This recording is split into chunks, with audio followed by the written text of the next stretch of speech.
Vlad the Viking. Vladimir the Viking was big and looked sad, but inside he was unutterably sad. He was in a long boat crew and rowing hard to do things he did not want to do. They were all travelling across the vast rough sea to steal and attack and do things as evil as could be. Now he really was a nice and generous lad, and only wanted to be married and become a dad, but he had to do what his friends did. He had to do what he was bid. If he had acted on his feelings so fine, he would be strung up, and on him the crows could dine. He'd have to burn a village or town, steal many things and snarl and crown. When they all landed on Northumberland's coast, he'd have to do things soon of which he would not like to boast.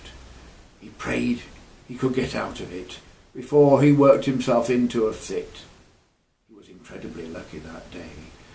As the other Vikings screamed and ran away, he saw a maiden on a hill who was so fair, he lost his heart just then and there.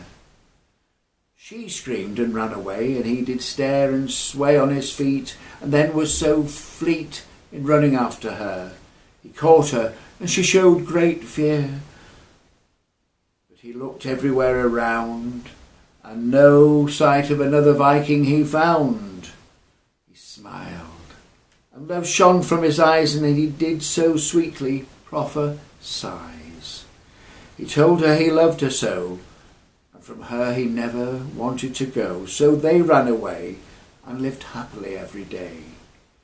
She showed him where they could live, and gave him a home and security did give.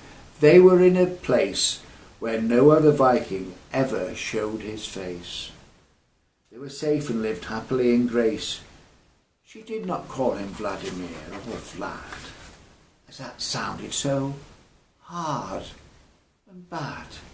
Instead she called him Merry. Happily they lived verily. She showed him a new life of joy, and soon they had a little boy. So never feel you have to do what others want you to do. Be true to yourself alone and never have to atone for evil deeds done. Live your life and have fun.